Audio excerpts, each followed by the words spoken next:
The Giants are front runners for another all-star again, but can they actually close the deal? Let's talk about it on this episode of Locked On Giants.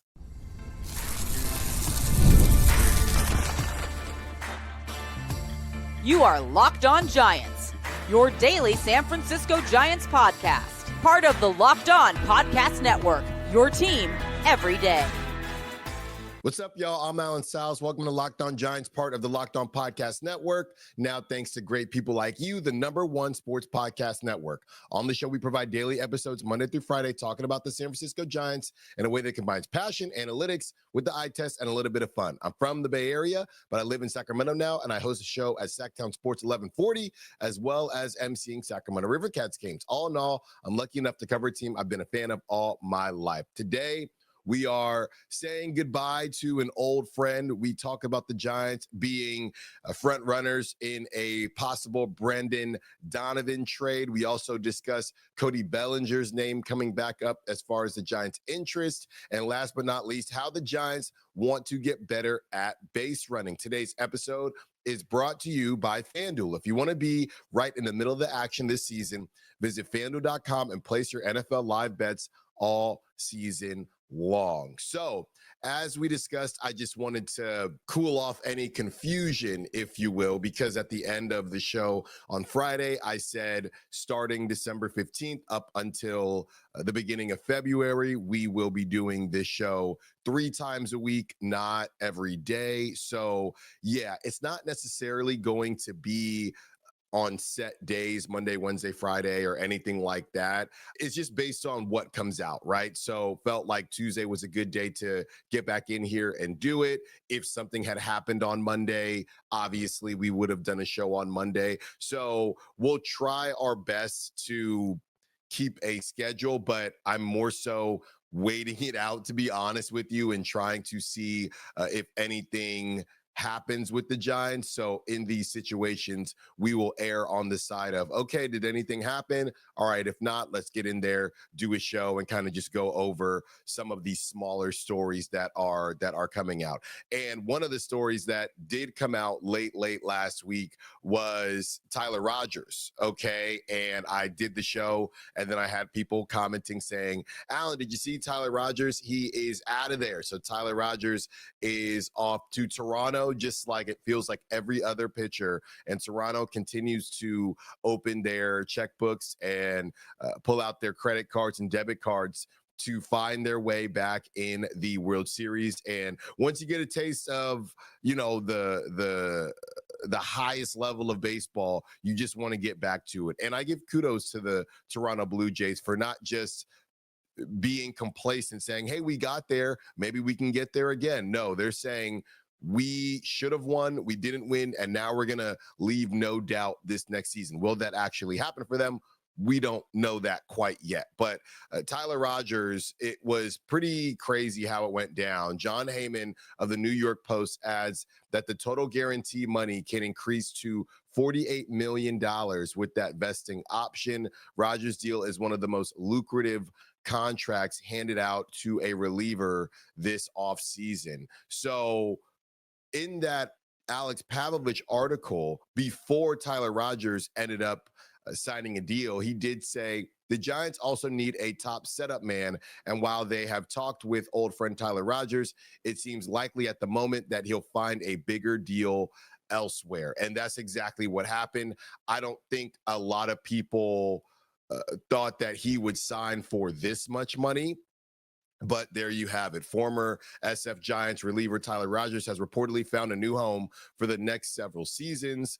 Rogers has agreed to join the Toronto Blue Jays on a 3-year, $37 million contract with a vesting option. Yeah, so that vesting option that I talked about that John Heyman mentioned, that could get him to $48 million. So that is just impressive. The Blue Jays have been incredibly impressive and incredibly aggressive, and you got to give them their credit. When you think your window is open and when you think you have an opportunity to really establish yourself as a juggernaut in this league, you got to do it. And the thing is, they know where this thing ends. This thing ends probably facing the Dodgers. I know the Mets might have something to say about it and the Phillies might have something to say about it, but the Dodgers are the king, and the Blue Jays feel like they had an opportunity to take them down and they couldn't get it done.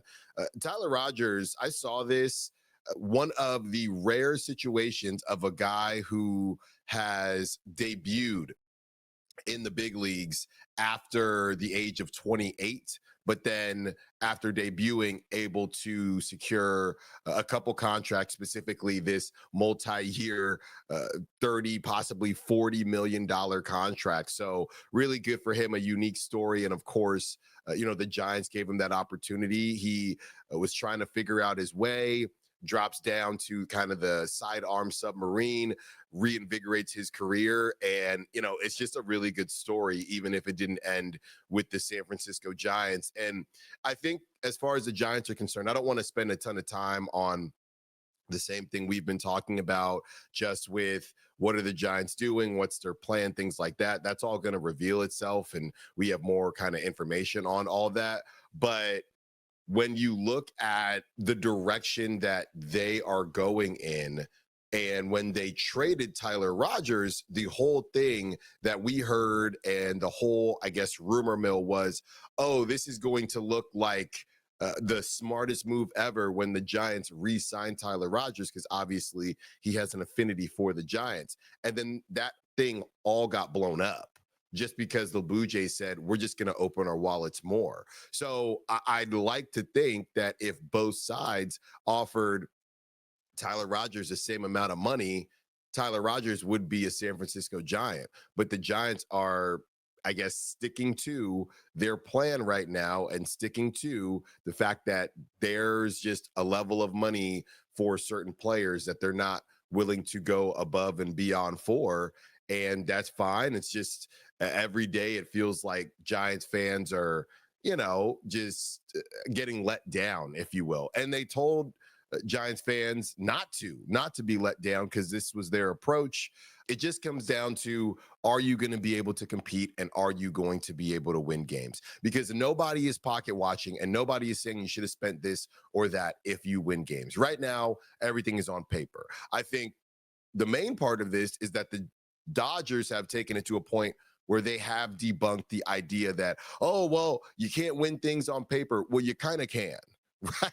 You kind of can. They've spent so much money. Winning it on paper is possible, but that's not the only way to do it, right? It's not like the Dodgers have won the last 10 World Series. They've just won the last couple. So, and they got pushed to the brink with the Blue Jays team, who at that time was spending a lot of money, and now they're just spending even more. So the Blue Jays have said, man, if we want to beat the Dodgers, we have to spend very similarly to the Dodgers. So we'll see what happens. But I think a lot of people woke up and saw that Tyler Rogers deal and thought, man, we're getting priced out. And it's the same team, right? It feels like the Blue Jays are more concerned with beating the Dodgers than the Giants are, right? But you miss out on Cody Ponce, the Blue Jays. You miss out on Tyler Rogers, the Blue Jays. So we know what their direction is. It's just a matter of, will the Giants kind of figure out that path that they want to go on, and will they come out and win games early? Because if they don't, I think a lot of people are going to come back and say, so you didn't spend money this offseason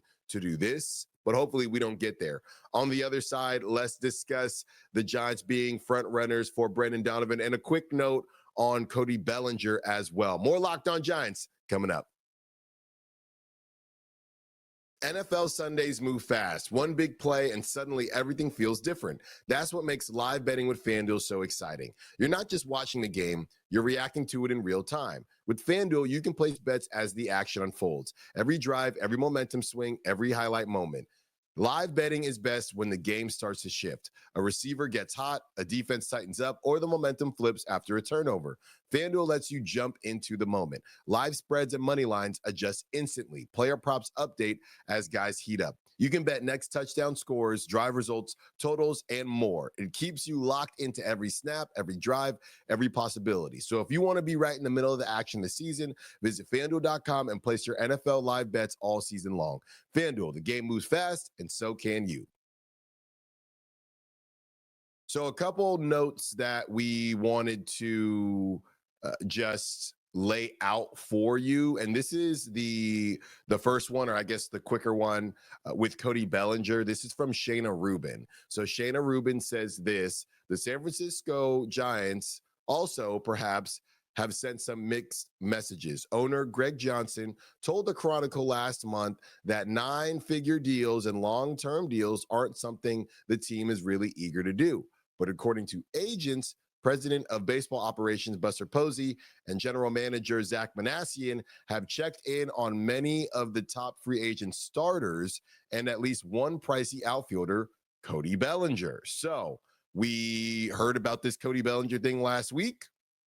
It's coming back up again. And I'll tell you this, I'm not trying to be sarcastic or cynical or anything like that, but it honestly just feels like they're making calls. Like, to me right now, it honestly just feels like they're checking in and making calls and asking, confirming, hey, where is your market, right? Maybe they feel like they could run into a slower market with one of these guys, one of these starters, or Cody Bellinger, somebody like that. But I don't know that it shows that they are interested in an actual let's make a deal sense, because the names just keep popping up, right? So to me, if you're interested in everyone, what do they say? If you have two quarterbacks, that means you have none. If you're interested in everyone, that means you're kind of not interested in anyone, or you're not interested in anyone specifically or closely enough that you would, I guess, move on or lift your rule of spending on a large contract. I think it feels to me like they're just confirming what these markets are.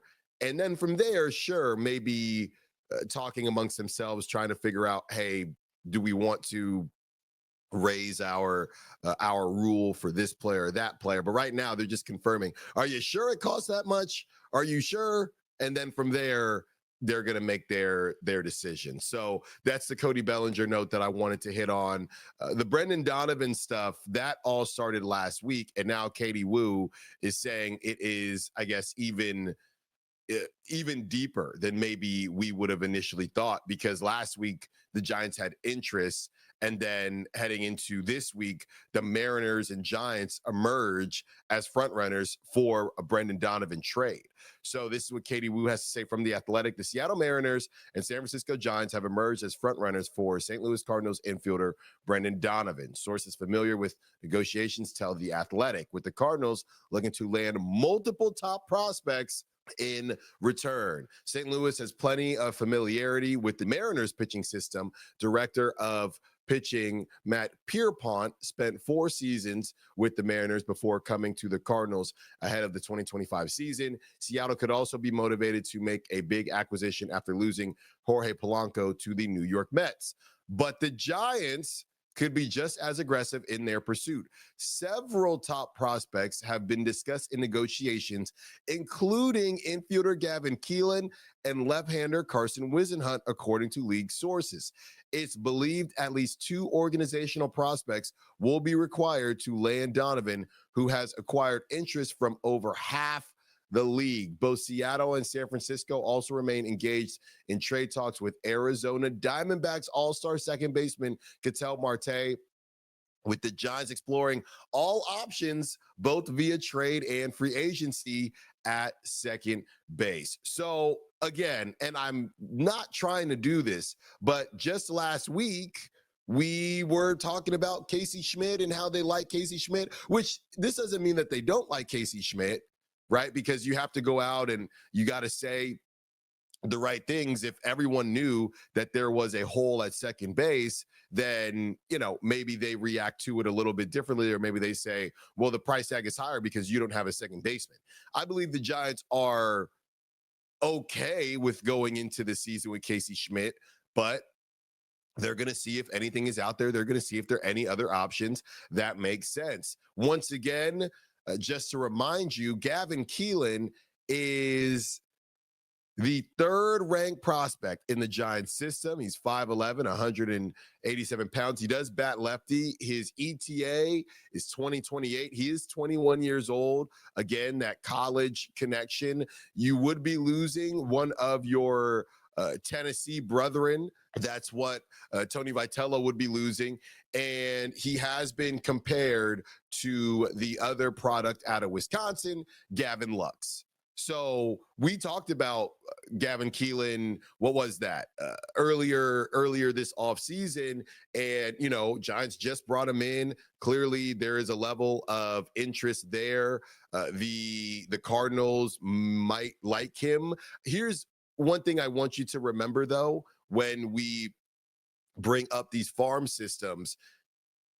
The Giants farm system, the last time it was ranked in the midseason in August, they were at 18. Now they had jumped up, I think, 10 spots. So it was really impressive. I double checked the Mariners farm system. It was 3.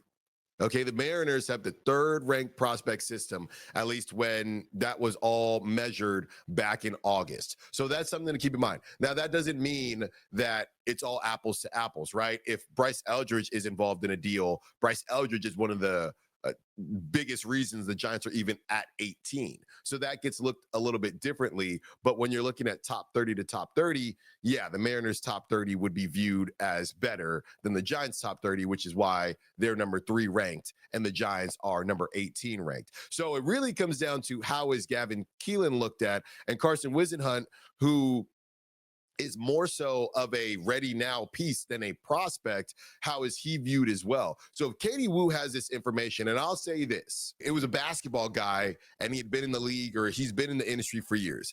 And he told me once something gets to an article like this, it probably isn't going to happen. Right? A lot of times when you're trying to buy a house, once it gets to Zillow, unless there's something wrong with the house, or unless, you know, the market is just tough or whatever the case is, somebody already has a deal in place for the house. You know what I mean? So the Gavin Keelan, Carson Whisenhunt deal, it would be typically rare that Katie Woo would have this information. And maybe there's more that the Giants would have to give, right? But it would be typically pretty rare that Katie Woo would have this information, and then tomorrow we would see Brendan Donovan traded for Carson Whisenhunt and Gavin Keelan. What I'm saying to you is that there is a greater chance that this now won't happen than the fact that it will. This stuff doesn't come out prior to the deals being made. We don't know these deals before they actually happen, right? Think about other trades that have happened. What have you seen? Oh, they've actually, even if you look at basketball, Kevin Durant, there was an idea of who he would go for when he went to the Rockets, but we didn't know all of the details. And maybe we don't know all the details here, but there's a lot of prognosticating. But Katie Woo is saying, no, sources told me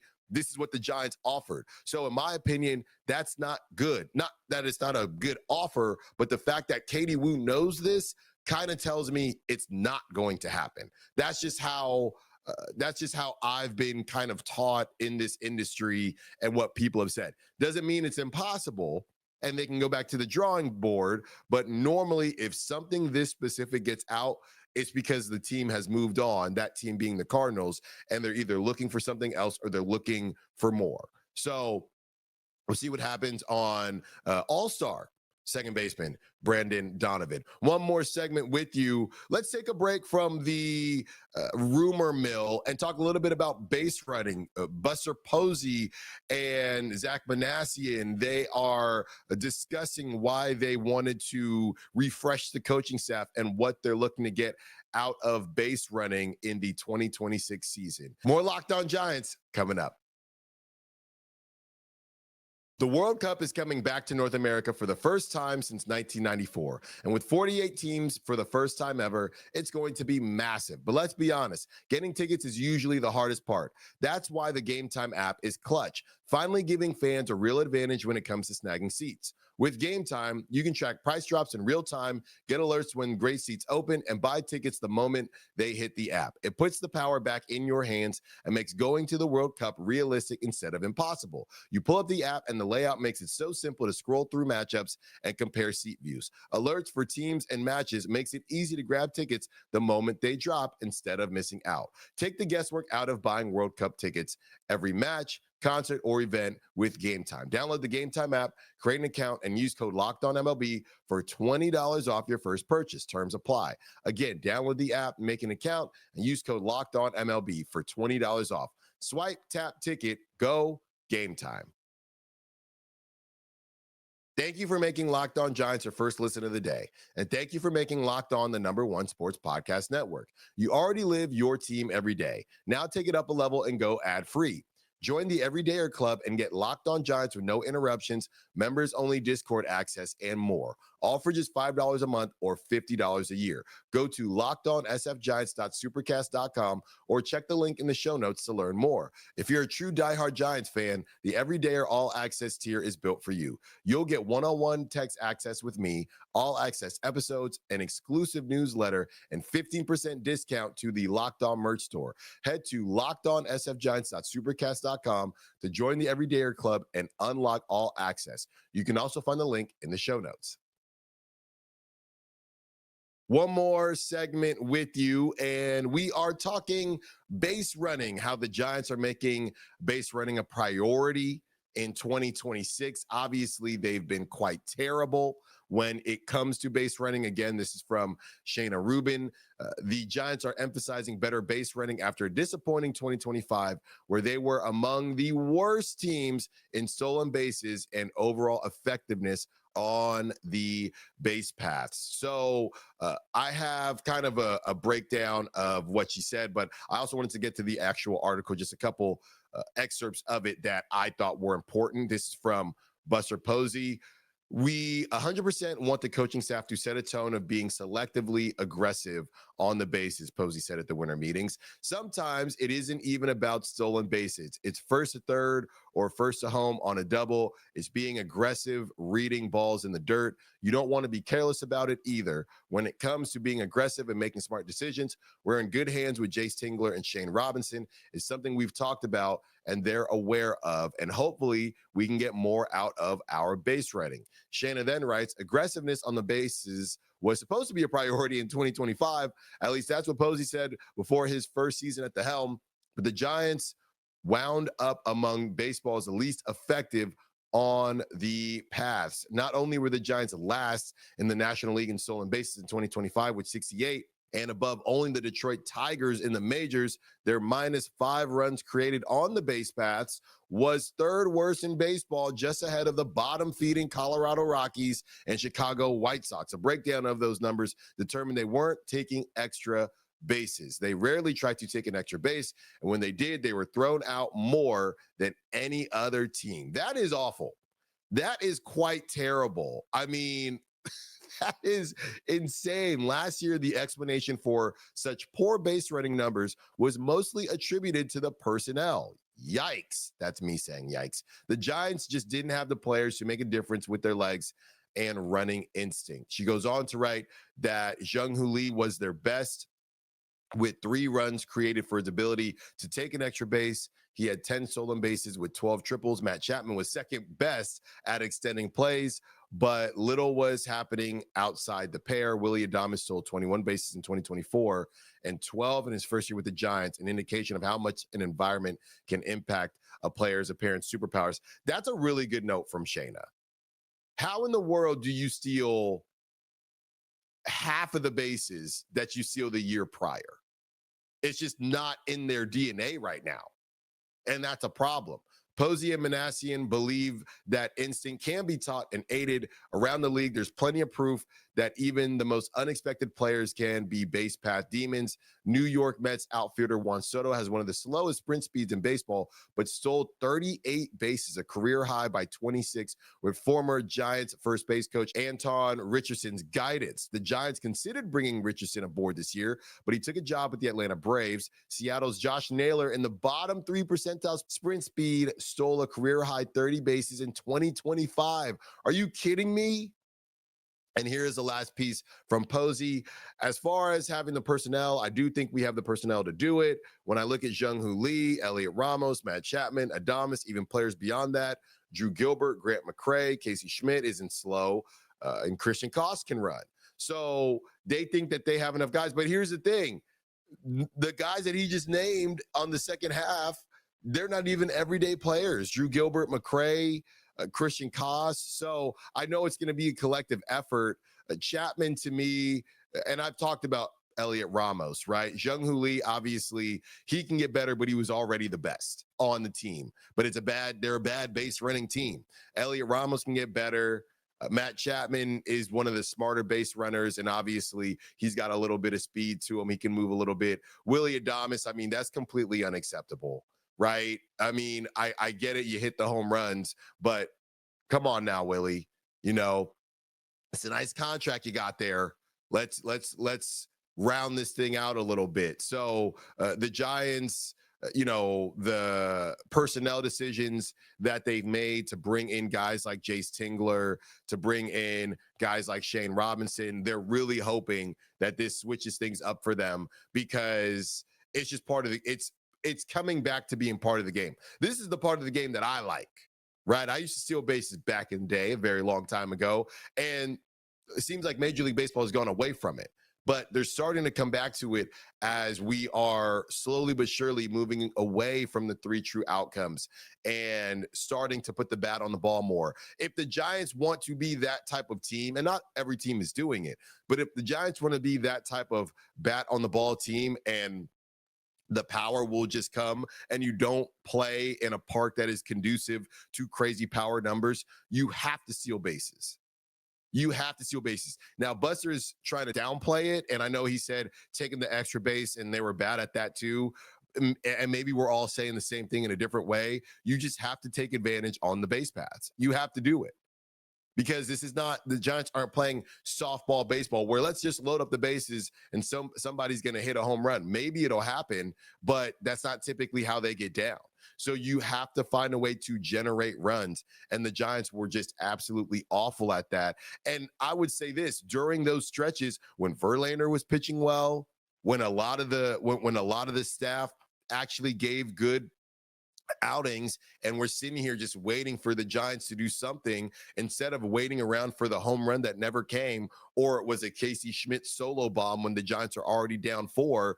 You have to find a way to generate runs and generate runners on the base paths. You have to do different things, and Buster Posey realizes it. I think he's trying to keep expectations at bay, so he's not going to come out and say, we're going to steal all these bases. But you can't have Josh Naylor stealing 30 bases, and you can't have somebody like Juan Soto upping his base stealing by 26 with your former assistant coach, and you weren't able to lock him down. He's going somewhere else. So you got to figure it out, Giants. And this is something controllable. This isn't money, right? This isn't, we don't want to spend. This isn't anything like that. This is the basics. This is a culture shift. This is a change in how you go about things. So hopefully they're able to do it in 2026. Thank you for watching Locked On Giants. Thank you for listening to Locked On Giants. Be sure to follow me on social media at @the_Styles Files, Styles with an I. Did Locked On Giants make your Spotify Wrapped? Prove it on social media to secure a month of our brand new Everydayer Club. Just tag our national Locked On podcast account on any social platform, and we'll drop you a code. Be one of the first to join the Everydayer Club to get your favorite show ad-free and exclusive access to the members-only Discord channel. For those of you on video, we send you to the first ever 24/7 National Locked On Podcast Network YouTube channel. On audio, make sure you make your second listen Locked On MLB. We will talk to you tomorrow. Until then, peace.